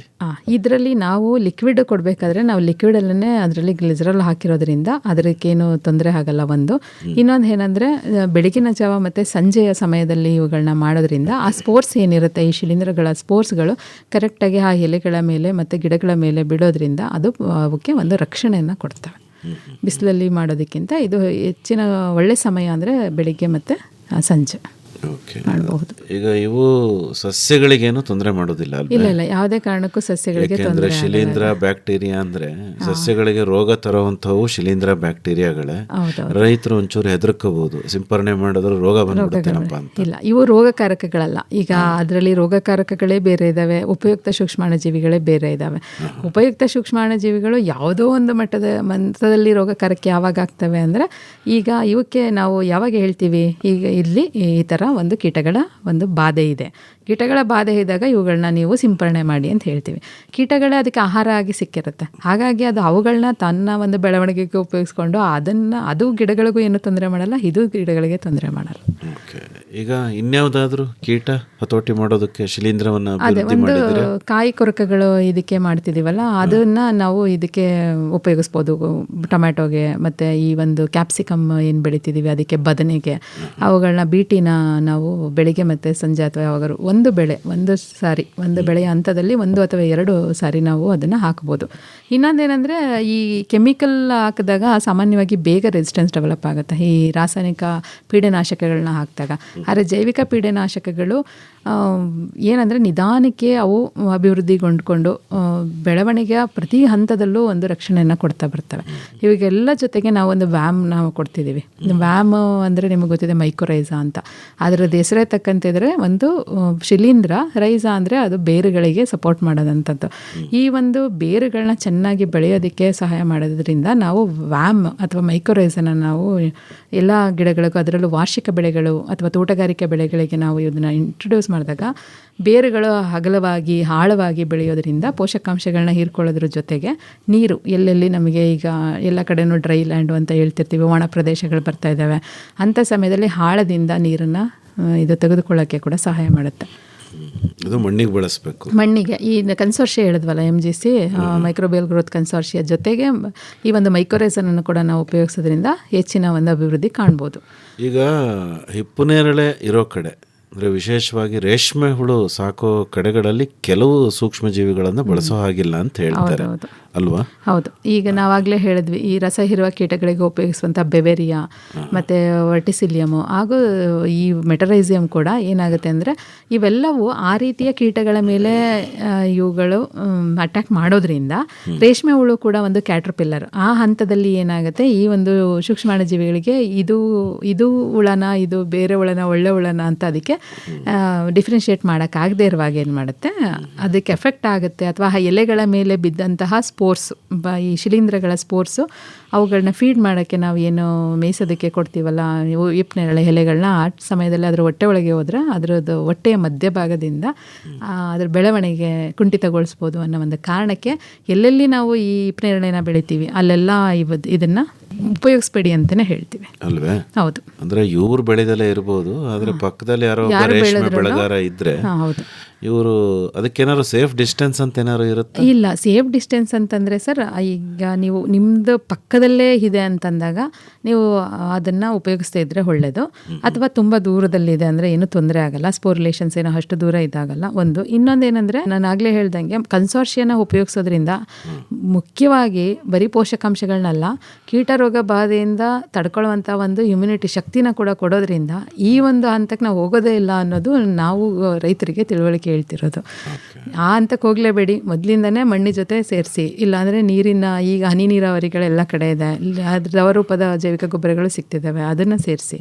ಮತ್ತು ಏನು ಯಾರು ಕೇಳಿದ್ರು ಗೊಬ್ಬರ ಇಲ್ಲ, ಕೊಡುಗೆ ಗೊಬ್ಬರ ಇಲ್ಲ ನಮ್ಮ ಹತ್ರ, ನಾವೇನು ಬೆಳೆಯಲ್ಲ ಅಂತಾರೆ. ಅಂಥ ಸಮಯದಲ್ಲಿ ನಾವೇನು ಹೇಳ್ತೀವಿ, ಕೃಷಿ ತ್ಯಾಜ್ಯಗಳು ಏನು ನಿಮ್ಮ ಭೂಮಿಯಲ್ಲಿ ಬರ್ತಿದ್ದಾವೆ, ತ್ಯಾಜ್ಯ ಗಿಡಗಳಿಂದ ಬರುವಂತಹ ಈ ಒಂದು ತೆಂಗಿನ ಇದಾಗಿರ್ಬೋದು, ತೆಂಗಿನ ಸಿಪ್ಪೆಗಳಾಗಿರ್ಬೋದು, ಅಡಿಕೆ ಸಿಪ್ಪೆ ಆಗಿರ್ಬೋದು, ಬಾಳೆ ಬೆಳೆದ ಮೇಲೆ ಬರೋಂಥದ್ದು ವೇಸ್ಟ್ಗಳಾಗಿರ್ಬೋದು, ಈ ತ್ಯಾಜ್ಯಗಳನ್ನೇ ಒಂದು ಕಡೆ ಕಲೆ ಹಾಕಿ ನಮ್ಮಲ್ಲಿ ವೇಸ್ಟ್ ಡಿಕಂಪೋಸರ್ ಕೂಡ ಇದೆ. ಅದು ವೇಸ್ಟ್ ಡಿಕಂಪೋಸರ್ ಈಗಂತೂ ತುಂಬ ಚರ್ಚೆನಲ್ಲಿರುವಂತಹ ಒಂದು ಸೂಕ್ಷ್ಮ ಜೀವಿ. ನಿಮ್ಮಲ್ಲೂ ಸಿಗುತ್ತಾ ಮೇಡಮ್? ಹೌದೌದು ಸರ್. ಅವರು ಎಲ್ಲ ರೈತರು ಒಂದೇ ಕೇಳೋದು 20 ರೂಪಾಯಿದು ಸಿಕ್ತಿತ್ತಲ್ಲ ಅದೇನಾಯಿತು ಅಂತ. ಅದು ಏನಾಗಿದೆ ಅಂದರೆ ಏನು AMC ಥರ ಅರ್ಕಾ HR ಅವರು ಡೆವಲಪ್ ಮಾಡಿದ್ರು ಅಂತ ಹೇಳ್ತಾರೆ. ಬಟ್ ನಮ್ಮಲ್ಲಿ ಡೆವಲಪ್ ಮಾಡಿರೋದು ವೇಸ್ಟ್ ಡಿಕಂಪೋಸರ್. ಇದು ಒಂದು ತಂತ್ರಜ್ಞಾನನ ನಾವು NCOF ಗಾಜಿಯಾಬಾದ್ ಡೆವಲಪ್ ಮಾಡಿರ್ಬೋದು. ಹೌದೌದು, ಆರ್ಗ್ಯಾನಿಕ್ ಫಾರ್ಮಿಂಗ್ ಯೂನಿಟ್ ಅವರೇ ಮಾಡಿರೋದು. ಅವರು ಅಲ್ಲಿ ಕೆಲಸ ಮಾಡ್ತಾ ಇದ್ರಂತ. ಹಾಗಾಗಿ ಅವ್ರು ಮಾಡಿರೋದು 20 ರೂಪೀಸ್ಗೆ ಒಂದು ಆಸ್ಪಜಿಲ್ಲಸ್ನ ಹಾಕಿದ್ದಾರೆ ಅವರು. ಅದನ್ನು 20 ರೂಪಾಯಿ ಇದನ್ನು 2 kg ಬೆಲ್ಲದ ಜೊತೆ 200 ಲೀಟ್ರ್ ನೀರು ಜೊತೆ ಹಾಕಿ ಅಂದಾಗ ನೀವು ಎಲ್ಲವನ್ನೂ ಕ್ಯಾಲ್ಕುಲೇಟ್ ಮಾಡಿದ್ರೆ 200 ರೂಪಾಯಿ ಆಗುತ್ತೆ. 20 ರೂಪಾಯಿ ಅಂತ ಹೇಳ್ತಾರೆ, ಟ್ರಾನ್ಸ್ಪೋರ್ಟೇಷನ್ ಮಾಡಿ 40 ರೂಪಾಯಿ 50 ರೂಪಾಯಿ ಆಗುತ್ತೆ. 2 kg ಬೆಲ್ಲ ಹಾಕಿ 80 ರೂಪಾಯಿ ಬೆಲ್ಲ ಹಾಕಿ ನೀವೆಲ್ಲ ಮಾಡೋಷ್ಟರಲ್ಲಿ ಅಷ್ಟೇ ಆಗುತ್ತೆ. ಎಲ್ಲ ರೈತರು ಕೇಳೋ ಪ್ರಶ್ನೆ ಇದೆ, ನಮ್ಮಲ್ಲಿ ಬರ್ತಾರೆ 20 ರೂಪಾಯಿಗೆ ಸಿಗುತ್ತೆ, ನೀವು 100 ರೂಪಾಯಿ ಹೇಳ್ತಿದ್ದೀರಾ ಅಂತ. ಪೌಡರ್ ಫಾರ್ಮಲ್ಲಿ ನಾವು 1 kg ಕೊಡ್ತಿದ್ದೀವಿ, ಮತ್ತು ಲಿಕ್ವಿಡ್ ಫಾರ್ಮಲ್ಲೂ ಇದೆ. ಏನಿದೆ ಮೇಡಮ್ ಅದರಲ್ಲಿ? ನಾವು ಡೆವಲಪ್ ಮಾಡಿರೋದ್ರಲ್ಲಿ ಸೂಕ್ಷ್ಮಾಣುಜೀವಿಗಳು 7 ಸೂಕ್ಷ್ಮಾಣುಜೀವಿಗಳು ಇದ್ದಾವೆ. ಅದರಲ್ಲಿ 3 ಬ್ಯಾಕ್ಟೀರಿಯಾ 4 ಫಂಗಸ್ ಹಾಕಿ ಡೆವಲಪ್ ಮಾಡಿರೋದು. ಡೆವಲಪ್ ಮಾಡಿರೋದ್ರಲ್ಲಿ ಏನಿದೆ? ನಾನು ಪರೀಕ್ಷೆ ಮಾಡಿದಾಗೆ ಅದರಲ್ಲಿ ಆಸ್ಪಜಿಲ್ಲಸ್ ಇದೆ. ಅದು ಒಂದು ಇದೆ, ಬೇರೆ ಏನೆಲ್ಲ ಇದೆ ಅಂತ ಅವರು ಎಲ್ಲೋ ಹೇಳಿಲ್ಲ. ನಾವು ಮಾಡಿರೋದ್ರಲ್ಲಿ ಈ ರೀತಿ ಸೂಕ್ಷ್ಮಾಣುಜೀವಿ ಇದ್ದಾವೆ. ಹಾಗಾಗಿ ಯಾವುದೇ ಒಂದು ಈಗ ತೆಂಗದು ಗರಿಗಳೆಲ್ಲ ಕಳಿಯೋದು ಲೇಟ್.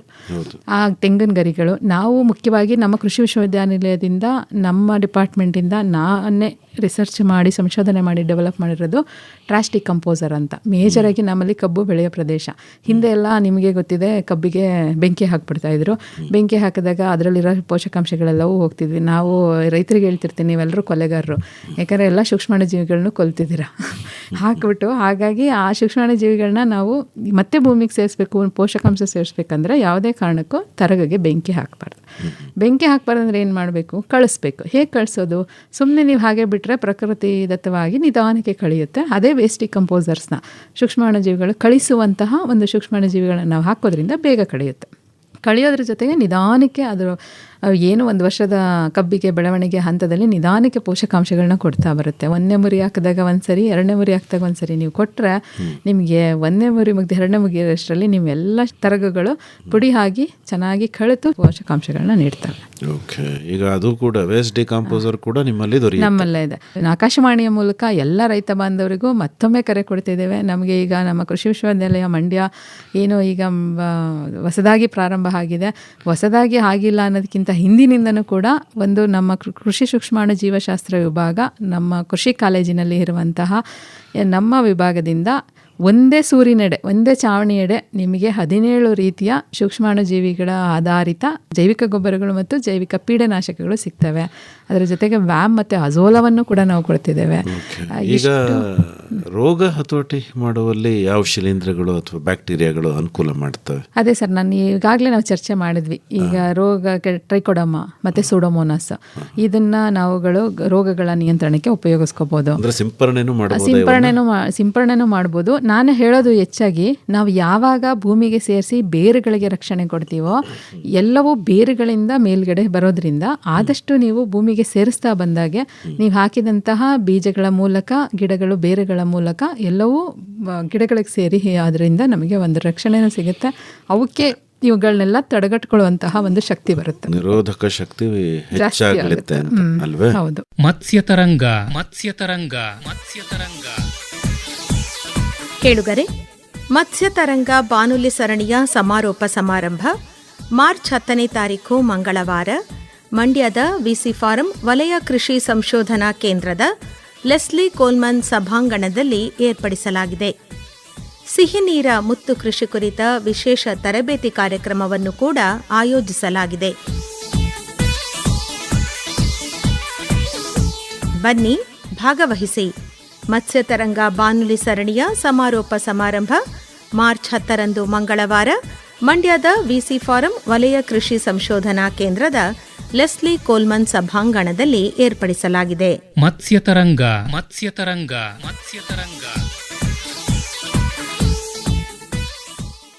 ಅದೇನೋ ಅಜೋಲಾ ಅಂದ್ರಲ್ಲ, ಅದ್ರ ಬಗ್ಗೆ ಹೇಳಿ. ಅಜೋಲಾ ಈಗ ನೀಲಿ ಹಸಿರು ಪಾಚಿ ಅಂತ ಹೇಳ್ತೀವಿ, ಬ್ಲೂ ಗ್ರೀನ್ ಹಾಲ್ಗೆ ಅಂತ ಏನು ನೋಡ್ತಿದ್ದೀವಿ. ಈಗ ಎಲ್ಲೆಲ್ಲಿ ನೀರಿನ ಒಂದು ಅಂಶ ನಿಂತಿರುತ್ತೆ, ನೀರು ನಿಂತಿರುತ್ತೆ, ಅಲ್ಲೆಲ್ಲ ಹಸಿರು ಪಾಚಿ ಬೆಳೆದಿರುತ್ತೆ ಅಂತ ಹೇಳ್ತೀವಲ್ಲ, ಅದು ಒಂದು ಅಭಿವೃದ್ಧಿಪಡಿಸಿರುವಂಥ ಅಜೋಲಾ ಇದೇನು ಮಾಡುತ್ತೆ ಅಂದರೆ, ನೀರು ಇರೋ ಜಾಗದಲ್ಲಿ ಬೆಳೆಯೋದಂದರೆ ನಾವು ಎಲ್ಲರೂ ಬೆಳೆಯೋದು ಲೋಲ್ಯಾಂಡ್ ರೈಸ್, ಅಂದರೆ ನೀರನ್ನು ಕಟ್ಟಿ ನಾವು ಬೆಳಿತೀವಿ ಭತ್ತನ ಅಂತ. ಇದಕ್ಕೆ ಈ ಅಜೋಲಾನ ಹಾಕೋದ್ರಿಂದ ಇದು ಸಾರಜನಕ ಸ್ಥಿರೀಕರಣ ಮಾಡುವಂಥ ಒಂದು ಒಳ್ಳೆಯ ಸೂಕ್ಷ್ಮಾಣುಜೀವಿ. ಇದು ಬರೀ ಸಾರಜನಕ ಸ್ಥಿರೀಕರಣ ಮಾಡಲ್ಲ, ಅದ್ರ ಜೊತೆಗೆ ಇದು ಕಳೆಗಳ ನಿಯಂತ್ರಣ ಮಾಡುತ್ತೆ. ಏಕೆಂದರೆ ಇದನ್ನು ನಾವು ಭತ್ತದ ಗದ್ದೆಗೆ ಎರಚಿದಾಗ ಬೇಗ ಬೆಳವಣಿಗೆ ಆಗುತ್ತೆ. ಬೇಗ ಬೆಳವಣಿಗೆ ಆಗಿ ಒಳ್ಳೆ ಹಾಸಿಗೆ ಥರ ಹಸಿರು ಹಾಸಿಗೆ ಹಾಗೆ ಇಡೀ ಒಂದು ಎಕರೆ ಜಮೀನನ್ನು ಅದು ಆವರಿಸ್ಕೊಳ್ಳುತ್ತೆ. ಹಾಗಾಗಿ ಕಳೆ ನಿಯಂತ್ರಣನೂ ಆಗುತ್ತೆ.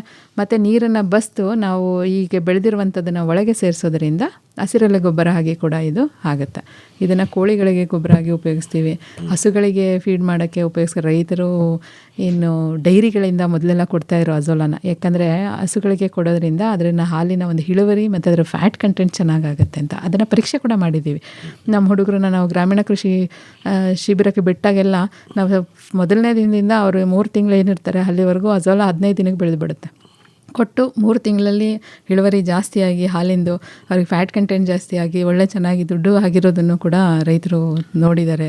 ಈಗ ಸಾಕಣ ಪದ್ಧತಿಯಲ್ಲಿ ಏನಾದರೂ ಬದಲಾವಣೆ ಆಗಿದೆಯಾ ಮೇಡಮ್, ಅಥವಾ ಹಳೆಯ ಪದ್ಧತಿನೇ ಇದೆಯಾ ಅಜೋಲಾನ ಕೃತಕವಾಗಿ ನಾವು ಸಾಕಬೇಕು ಅಂತಾದರೆ? ಕೃತಕವಾಗಿ ಅಂತಂದರೆ ಇವರೇ ನಮ್ಮಲ್ಲಿ ಒಂದು ಹಿಡಿಯಷ್ಟು ಅಜೋಲನ ತಗೊಂಡು ಹೋಗಿ ಚಿಕ್ಕ ತೊಟ್ಟಿಗಳಲ್ಲಿ ಅವರಿಗೆ ಹೆಂಗೆ ಪ್ರಮಾಣಕ್ಕೆ ಬೇಕೋ ಹಾಗೆ ಒಂದು ಸಣ್ಣ ತೊಟ್ಟಿಗಳನ್ನ ಮಾಡಿಕೊಂಡು ಅದರಲ್ಲಿ ಬೆಳೆಸಿ ಅದನ್ನು ಅವರು ಗಿಡಗಳಿಗೂ ಉಪಯೋಗಿಸ್ಕೋಬೋದು. ವಿಧಾನ ಹೇಳಿ ಮೇಡಮ್. ಏನಂದರೆ ಎಷ್ಟು ಪ್ರಮಾಣದ ತೊಟ್ಟಿ, 2 ಅಡಿ ಅಥವಾ 1 ಅಡಿ ಉದ್ದ ಮತ್ತು 2 ಅಡಿ ಅಗಲದಂಥ ಒಂದು ತೊಟ್ಟಿ, ಅಥವಾ ನಾವು ಮಣ್ಣಿನಲ್ಲೇ ನಾವು ಕೆತ್ತಿ ಅದನ್ನು ಚೀಲಗಳನ್ನ, ಗೋಣಿ ಚೀಲಗಳು ಅಥವಾ ನಮ್ಮದು ಟಾರ್ಪಲಿನ್ ಏನಿದೆ ಅದನ್ನು ಹಾಸಿ ಅದಕ್ಕೆ 10 ಸೆಂಟಿಮೀಟರ್ ಅಷ್ಟು ನೀರನ್ನು ನಿಲ್ಲಿಸ್ಬೇಕು. ಸ್ವಲ್ಪ ಮಣ್ಣು, ಕೆಂಪು ಮಣ್ಣನ್ನು ಹಾಕಿ 1 ದಿನ ತಿಳಿಯಾಗೋದಕ್ಕೆ ಬಿಟ್ಟು ಮಾರನೇ ದಿನಕ್ಕೆ ನಾವು ಈ ಅಜೋಲಾನ, ಒಂದು ಹಿಡಿಯಷ್ಟು ಅಜೋಲಾನ, ಹಸಿರಾಗಿ ಬೆಳೆದಿರೋಂಥ ಅಜೋಲಾನ ಅದಕ್ಕೆ ಹಾಕೋದ್ರಿಂದ ಮತ್ತು ನಾವು ಬೇಕಾದರೆ ಅದಕ್ಕೆ SSP ಸೇರಿಸಿ ಇರುವೆಗಳಂದ್ರೆ ಅದನ್ನು ನಾವು ಎಷ್ಟು ಪ್ರಮಾಣದಲ್ಲಿ ಹಾಕ್ಕೊಂಡಿರ್ತೀವಿ. ಈಗ ನಾವು 2/1 ಅಥವಾ 4/2 ಅದರಲ್ಲಿ 100 ಗ್ರಾಮ್ 200 ಗ್ರಾಮ್ ಅಷ್ಟು ಕಡಿಮೆ ಪ್ರಮಾಣದಲ್ಲಿ ಹಾಕೋದ್ರಿಂದ ಅಜೋಲಾ ಚೆನ್ನಾಗಿ ಬೆಳೆಯುತ್ತೆ. ನಂತರ ಅದಕ್ಕೆ SSP ಹಾಕಿಲ್ಲ ಅಂದರೆ ಸೆಗಣಿ ಹಾಕಿದ್ರೆ ಸಾಕು. ಸೆಗಣಿನ ಕಲಿಸ್ಬಿಟ್ಟು ಮಣ್ಣು ಮತ್ತು ಸೆಗಣಿನ ಹಾಕಿ ಹಿಂದಿನ ದಿನ ಅದು ತಿಳಿ ಆದಮೇಲೆ ನೆಕ್ಸ್ಟ್ ಡೇ ನಾವು ಈ ಒಂದು ಅಜೋಲಾನ ನೀರಿಗೆ ಬಿಡೋದ್ರಿಂದ ಒಂದು 10-15 ದಿನದಲ್ಲಿ ಅರ್ಧ kg ಹಾಕಿರೋದು 15 kg ಅಷ್ಟು ಅಜೋಲಾ ಬೆಳೆಯುತ್ತೆ. ಅಷ್ಟು ಫಾಸ್ಟಾಗಿ ಅದು ಮಲ್ಟಿಪ್ಲೈ ಆಗುತ್ತೆ. ಅದನ್ನು ನೀವು ಕೋಳಿಗಳಿಗೆ ಮತ್ತು ಹಸು ಕರುಗಳಿಗೆ ಫೀಡಾಗಿ ಉಪಯೋಗಿಸ್ಕೋಬಹುದು. ಓಕೆ, ನೋಡಿ, ಮಂಡ್ಯದ ಕೃಷಿ ವಿಶ್ವವಿದ್ಯಾನಿಲಯದ ಸೂಕ್ಷ್ಮಜೀವಿ ಶಾಸ್ತ್ರ ವಿಭಾಗದಲ್ಲಿ ಎಲ್ಲ ಜೀವಾಣುಗಳು ಕೂಡ ಸಿಗ್ತಾ ಇದ್ದಾವೆ. ನಮ್ಮ ರೈತರು ಎಲ್ಲಿ ಸಿಗುತ್ತೆ ಅಂತ ಕೇಳ್ತಾರೆ. ಆದರೆ ತಾವೇ ಹೇಳ್ತಾ ಇದ್ದೀರಿ, ಇದನ್ನು ಅಭಿವೃದ್ಧಿ ಪಡಿಸೋದಲ್ದಲೆ ಇದಕ್ಕೆ ಸಂಬಂಧಪಟ್ಟಂತಹ ತಾಂತ್ರಿಕ ಜ್ಞಾನವನ್ನು ಕೂಡ ತಾವು ಕೊಡ್ತಾ ಇದ್ದೀರಿ. ಅಂದರೆ ಇದು ಪುಡಿ ರೂಪ ಮತ್ತು ದ್ರವ ರೂಪ ಎರಡೂ ರೀತಿನಲ್ಲೂ ಸಿಗುತ್ತೆ ಅಲ್ವೇ? ಅಂದರೆ ಅವರು ಮುಂಚೆನೇ ಬಂದು ನಿಮಗೆ ತಿಳಿಸಿ ನೀವು ಮಾಡಿಕೊಡ್ತೀರಾ ಅಥವಾ ನಿಮ್ಮಲ್ಲಿ ರೆಡಿ ಇರುತ್ತೆ ಯಾವಾಗಲೂ? ಸರ್, ಇದು ನಮ್ಮದೇ ಲ್ಯಾಬಲ್ಲಿ ನಾವು ಮಾಡ್ತಾ ಇದ್ದೀವಿ. ದೊಡ್ಡದಾಗಿ ನಾವು ಲ್ಯಾಬ್ನ ಮಾಡ್ಕೊಂಡಿದ್ದೀವಿ. 5 ವರ್ಷದಿಂದ ಬರೀ ಮಂಡ್ಯ ಮಾತ್ರ ಅಲ್ಲ, ಹಾಸನ, ಚಾಮರಾಜನಗರ, ತುಮಕೂರು ಎಲ್ಲ ಕಡೆ ನಾನೇ ಅದ ಒಂದು ಚಾರ್ಜಲ್ಲಿ ಇರೋದ್ರಿಂದ ಇವುಗಳನ್ನ ಡೆವಲಪ್ ಮಾಡಿರೋದು ಕೂಡ ನಾನು ಮೈಕ್ರೋಬಯಾಲಜಿಸ್ಟ್ ಆಗಿ, ಸೂಕ್ಷ್ಮಾಣು ಜೀವಶಾಸ್ತ್ರದ ಒಂದು ಪ್ರಾಧ್ಯಾಪಕಿಯಾಗಿ, ವಿಜ್ಞಾನಿಯಾಗಿ ನಾವೇ ಡೆವಲಪ್ ಮಾಡಿರೋದ್ರಿಂದ ತುಂಬ ಒಂದು ಕಾನ್ಫಿಡೆನ್ಸ್ ಆಗಿ, ಒಂದು ವಿಶ್ವಾಸದಿಂದ ಹೇಳ್ತೀನಿ. ಅಷ್ಟು ಚೆನ್ನಾಗಿ ಕೆಲಸ ಮಾಡ್ತಿದ್ದಾವೆ. ರೈತರು ಮತ್ತೆ ಬಂದು ತಗೊಳ್ತಿದ್ದಾರೆ ತರಕಾರಿಗಳಿಗೆ. ಇದಕ್ಕೆ ಈಗ ಸ್ವಲ್ಪ ದೊಡ್ಡ ಮಟ್ಟದಲ್ಲಿ ಬೇಕು, ಎಷ್ಟು ಬೇಕಂದ್ರೆ ನಿಮಗೆ 1 ಟನ್ವರೆಗೂ ನಮ್ಮಲ್ಲಿ ನಿಮಗೆ ಈ ದಿನ ಈಗ ನಿಮಗೆ ಬೇಕಂದ್ರೆ ನಮ್ಮ ಹತ್ರ 500 ಲೀಟ್ರ್ ರೆಡಿ ಇರುತ್ತೆ. ನಿಮಗೆ 1 ಟನ್ನು 2 ಟನ್ ಬೇಕಂದ್ರೆ ಒಂದು 2-3 ದಿನ ನಮಗೆ ಪ್ಯಾಕಿಂಗ್ಗೆ ಬೇಕಾಗುತ್ತೆ. ಯಾವಾಗಲೂ ರೆಡಿ ಇರುತ್ತೆ. ರೈತರು ಬಂದು ತೊಗೊಂಡು ಹೋಗ್ಬೋದು ಸರ್. ನಾವು VRLಗಳಲ್ಲಿ ಕೂಡ ಕಳಿಸ್ತೀವಿ. ಅದು ಒಂದು ದೂರದಲ್ಲಿ ಬರೋಕ್ಕಾಗಲ್ಲ ಅನ್ನೋದ್ರಲ್ಲಿ ಕೂಡ ಆ ಸೌಲಭ್ಯಗಳನ್ನು ನಾವು ತಗೊಂಡಿದ್ದೀವಿ. ಮೇಡಮ್, ಡಾಕ್ಟರ್ ಆಶಾ ಅವರೇ, ಹೆಚ್ಚಿನ ಮಾಹಿತಿಗೆ ತಮ್ಮನ್ನೇ ನೇರವಾಗಿ ಸಂಪರ್ಕ ಮಾಡಬೇಕು ಅಂತಾದರೆ ಸಂಪರ್ಕಕ್ಕಾಗಿ ತಮ್ಮ ಮೊಬೈಲ್ ಸಂಖ್ಯೆನ ತಿಳಿಸ್ಬೋದಾ ಕನ್ನಡದಲ್ಲಿ? ನನ್ನ ಮೊಬೈಲ್ ಸಂಖ್ಯೆ 9980542598. ಇನ್ನೊಮ್ಮೆ ಹೇಳ್ತೀರಾ? 9980542598. ಇನ್ನೂ ಒಂದ್ಸರಿ ಹೇಳ್ಬಿಡಿ. 9980542598. ಒಳ್ಳೆಯದು ಡಾಕ್ಟರ್ ಆಶಾ ಅವರೇ, ಇದುವರೆಗೂ ಜೈವಿಕ ಗೊಬ್ಬರಗಳ ಒಂದು ಪ್ರಾಮುಖ್ಯತೆಗಳಿಗೆ ಸಂಬಂಧಪಟ್ಟಂತೆ ಬಹಳ ವಿವರವಾಗಿ ಸೊಗಸಾಗಿ ಮಾಹಿತಿಯನ್ನು ನೀಡಿದ್ರಿ. ವಂದನೆಗಳು, ನಮಸ್ಕಾರ. ನಮಸ್ತೆ ಸರ್. ಕೃಷಿ ದೀವಿಗೆ ಹೊಸ ಬೆಳಕಿಗೆ ಬೇಕು ಕೃಷಿ ದೀವಿಗೆ. ಇದುವರೆಗೆ ಜೈವಿಕ ಗೊಬ್ಬರಗಳ ಮಹತ್ವವನ್ನು ಕುರಿತು ಮಂಡ್ಯದ ವಿಸಿ ಫಾರಂ ವಲಯ ಕೃಷಿ ಸಂಶೋಧನಾ ಕೇಂದ್ರದ ಸಹ ಪ್ರಾಧ್ಯಾಪಕರಾದ ಡಾಕ್ಟರ್ NN ಆಶಾ ಅವರೊಂದಿಗಿನ ಸಂದರ್ಶನವನ್ನು ಕೇಳಿದಿರಿ. ಬರುವ ವಾರ ಅರಿಶಿಣ ಬೆಳೆಯಲ್ಲಿ ತಳಿಗಳ ಮಹತ್ವ ಮತ್ತು ಉತ್ಪಾದನಾ ತಾಂತ್ರಿಕತೆಗಳನ್ನು ಕುರಿತ ಸಂವಾದವಿದೆ. ಭಾಗವಹಿಸುತ್ತಾರೆ ಚಾಮರಾಜನಗರ ತಾಲೂಕು ಹರದನಹಳ್ಳಿ ಕೃಷಿ ವಿಜ್ಞಾನ ಕೇಂದ್ರದ ವಿಜ್ಞಾನಿ ಡಾಕ್ಟರ್ AB ಮೋಹನ್ ಕುಮಾರ್ ಮತ್ತು ಚಾಮರಾಜನಗರ ತಾಲೂಕು ಕೊತ್ತಲವಾಡಿಯ ಗುರುಪ್ರಸಾದ್ KN. ಕೃಷಿ ದೀವಿಗೆ ಹೊಸ ಬೆಳಕಿಗೆ ಬೇಕು ಕೃಷಿ ದೀವಿಗೆ. ಸಂಶೋಧನಾ ಸಂಸ್ಥೆಯೊಂದಿಗೆ ಕೃಷಿ ಕಲಿಕೆ ಕುರಿತ ಬಾನುಲಿ ಸರಣಿ ಕೇಳಿದಿರಿ. ವಿಶ್ವವಿದ್ಯಾನಿಲಯ ಸಂಶೋಧನಾ ಸಂಸ್ಥೆಗಳ ಪ್ರಾತ್ಯಕ್ಷಿಕೆ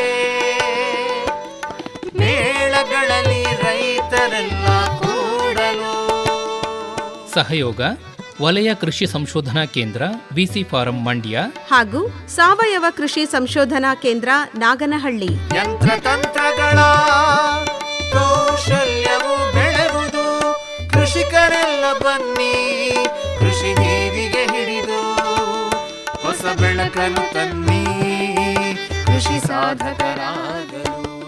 ಶೀರ್ಷಿಕೆ ಗೀತರಚನೆ ರಮೇಶ್ ಪಿ ರಂಗಸಮುದ್ರ. ರಾಗ ಸಂಯೋಜನೆ ಹಾಗೂ ಗಾಯನ ನಿತಿನ್ ರಾಜಾರಾಮ್ ಶಾಸ್ತ್ರಿ. ಸಹಗಾಯನ ಚೈತ್ರಿಕಾ. ವಾದ್ಯ ಸಹಕಾರ ತುಮಕೂರು ಬಿ ರವಿಶಂಕರ್ ಹಾಗೂ ದಿವ್ಯಶ್ರೀ.